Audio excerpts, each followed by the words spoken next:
नहीं है, इसके राहुल खिलाफ गांधी के साथ तो सैक्रिफाइस का इतिहास जुड़ा है।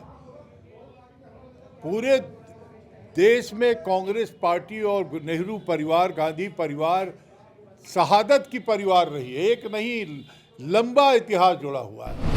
और इसीलिए वो नफा नुकसान तौल के नहीं बात बोलते हैं। वो जो ईमानदारी की बात है बोलते हैं। उसका डिप्लोमेटिक एक बात होता है तरीका, एक होता है बेवक। राहुल गांधी को मुझे याद है 2009 से 14 के बीच में डॉक्टर मनमोहन सिंह ने और प्रणब मुखर्जी ने जाके मिल के कहा कि अब सोनिया जी से नहीं, आपसे कह रहे हैं प्रधानमंत्री बनिए।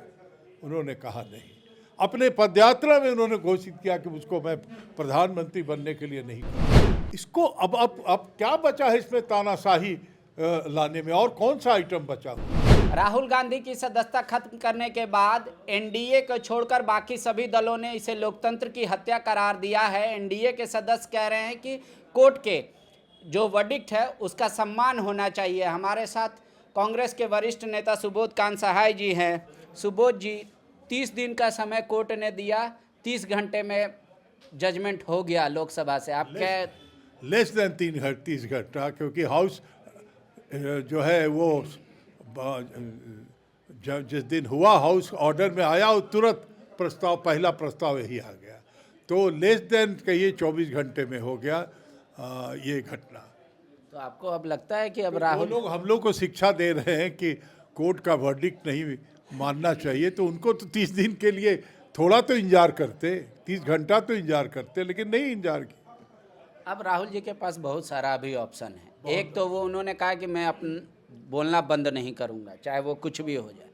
दूसरा ये है कि या तो वो उच्च अदालत में इस फैसले के खिलाफ प्रे करें, या फिर वो अपने आप को बलिदान का देवता बताएं। मैं आपको बताऊं, राहुल गांधी एक बहुत लंबे अंतराल के बाद देश को एक बेबाक, ईमानदार, निष्पक्ष, निडर एक नेता मिला है।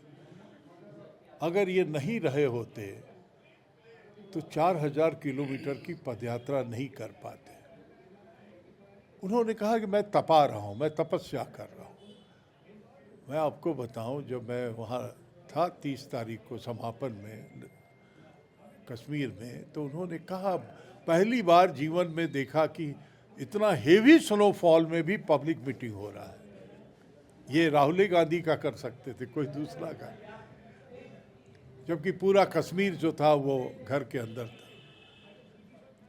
कि मैं कांग्रेस पार्टी के लिए ये पदयात्रा नहीं किया, माफ़ कीजिएगा, आपको शायद थोड़ा अफसोस होगा।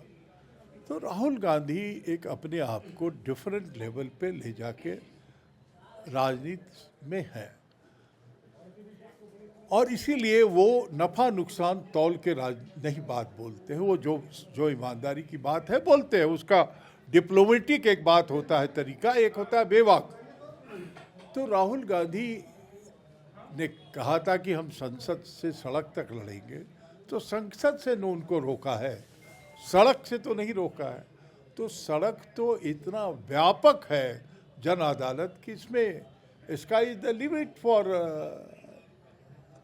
Any action. अब क्या करना चाहिए, क्योंकि मंडे आने वाला है? क्या कांग्रेसियों को ये डर है कि मंडे अहले सुबह 10:30 बजे तक चुनाव आयोग का पीसी हो जाएगा, घोषणा हो जाएगा वहाँ उपचुनाव का? कोई डर नहीं है। ये जो पटकथा लिखी गई है, हम तो समझ रहे थे कि राहुल गांधी की सदस्यता ख़त्म करके पूरा हो जाएगा। अगर ये पटकथा का ये भी पार्ट है कि अगले 24 घंटे में वहाँ बाई इलेक्शन भी घोषित हो जाए, तो कौन फर्क पड़ता है? अब राहुल गांधी को तो लड़ना नहीं है वहाँ कि कोई बेचैनी है।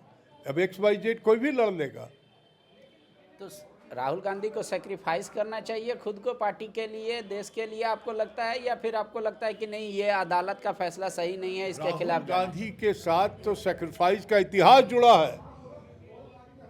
पूरे देश में कांग्रेस पार्टी और नेहरू परिवार, गांधी परिवार शहादत की परिवार रही है। एक नहीं, लंबा इतिहास जुड़ा हुआ है। इनकी माता जी ने जब एक पूरे राजनीतिक दलों ने मिलकर उनको प्रधानमंत्री चुना। उसके 10 दिन के बाद उन्होंने कहा कि मैं नहीं बनूंगी और उन्होंने डॉक्टर मनमोहन सिंह को बना दिया।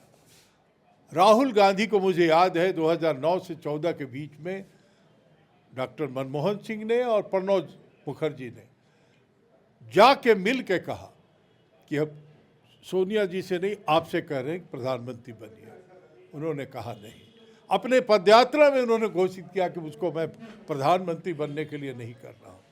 पार्टी के लोग भले बोल देते हैं वो, लेकिन वो बहुत क्लियर है कि आमूल चूल परिवर्तन की लड़ाई को दिशा देने का काम राहुल गांधी करेंगे इस देश में। और जो जितना खोखला हो गया हमारा डेमोक्रेसी, देखिए मैं ईमानदारी से कहता हूँ कि ऐसी स्थिति, इसको अब क्या बचा है इसमें तानाशाही लाने में, और कौन सा आइटम बचा हुआ है? बीजेपी तो इसको ऐसे बता रही है कि दूसरे मुल्क में जाके देश का खिलाफ बोलना, लोकतंत्र के खिलाफ बोलना देश का अपमान है। उसके लिए माफ़ी मांगना चाहिए और पिछड़ों से माफ़ी मांगना चाहिए जो कोर्ट का अदालत का फैसला आ गया है कि हाँ गलती हो गई, गलती से बोला। अब नया ढाल के पीछे छुपना चाहती है बीजेपी, नहीं छुप पाएगी। अडानी के जो पार्टनरशिप में, मोदी और अडानी के पार्टनरशिप में जो पिछले 7 वर्षों में 2 लाख से 22 लाख करोड़ हुआ, आज जो राहुल जी ने सवाल उठाया है कि डिफेंस के काम में 20,000 करोड़ रुपया अडानी के खाते में किसका आया है, कहाँ का है? जवाब दो। डिफेंस से जुड़ा हुआ सवाल, किसका पैसा है? तो इसलिए मैं कहना चाहता हूँ कि अब छुपने से नहीं होगा। चोर किसी बिरादरी का नहीं होता है, चोर चोर होता है। TheFollowUp.in.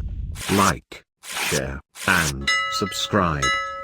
www.thefollowup.in